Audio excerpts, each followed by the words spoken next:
आए दिन मदरसे, मोहब्बत और धर्म परिवर्तन को लेकर देश के अक्सर न्यूज़ चैनलों पर डिबेट चलाए जा रहे हैं।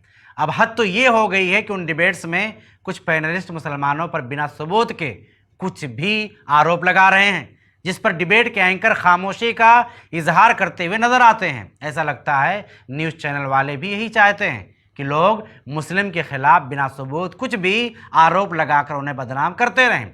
हाल ही में ऐसा ही एक मामला न्यूज़ चैनल रिपब्लिक भारत के एक डिबेट में सामने आया, जिसके एंकर अर्नब गोस्वामी थे। एक पैनलिस्ट ने मदरसों पर एनआईए की रिपोर्ट का हवाला देते हुए आरोप लगाया कि मदरसों से गैर मुस्लिम हिंदू लड़कियों को मोहब्बत के नाम पर धर्म परिवर्तन कराने के पैसे मिलते हैं। एनआईए का नाम लेकर इतना बड़ा आरोप लगाने के बाद भी चैनल ने इस पर कोई सबूत नहीं मांगा।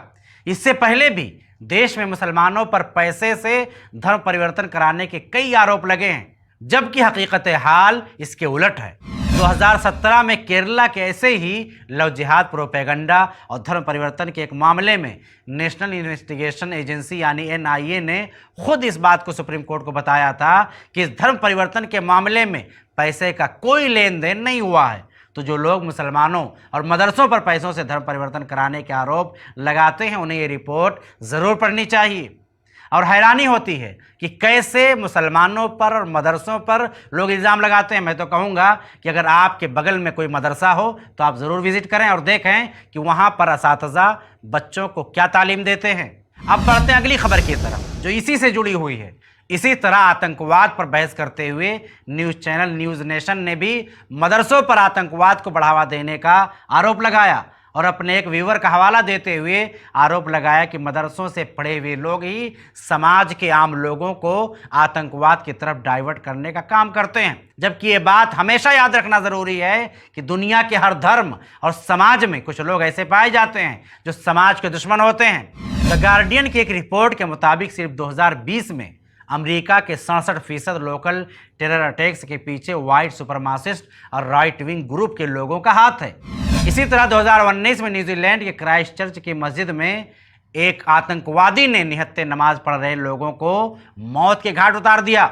इस मामले के बाद भी शायद ही किसी ने उस आतंकवादी को क्रिश्चियन धर्म से जोड़ा होगा या किसी चर्च पर उसे आतंकवादी बनाने का आरोप लगाया होगा।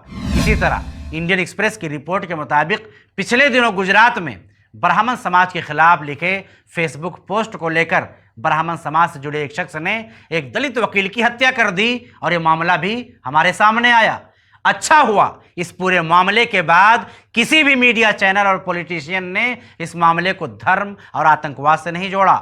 अगर किसी ने ऐसा किया भी होगा तो ऐसा करना सही नहीं होगा। क्यों? क्योंकि दुनिया का कोई भी धर्म आतंकवाद की शिक्षा नहीं देता।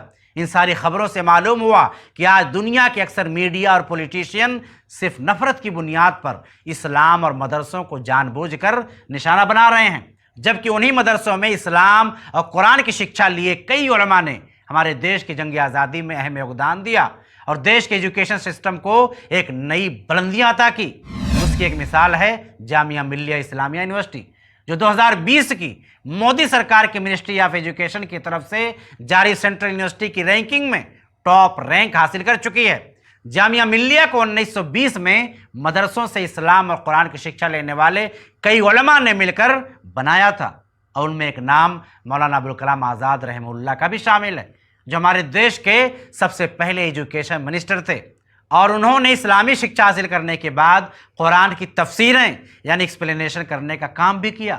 इन सारी बातों से मालूम होता है कि इस तरह इस्लाम और मदरसों पर आतंकवाद का आरोप लगाना सरासर गलत बात है। मोहतरम नाज़रीन, याद रहे कि हमारे देश की फौज में रिलीजियस टीचर की पोस्ट पाई जाती है। आपको बता दें कि इंडियन आर्मी में अब तक कई मदरसों से पढ़े स्टूडेंट आज रिलीजियस टीचर की पोस्ट पर काम करते हुए देश की खिदमत कर रहे हैं। मुसलमान और मदरसे से जुड़ी ऐसी खबरें आपको शायद ही देश में किसी मीडिया चैनल ने बताई होगी।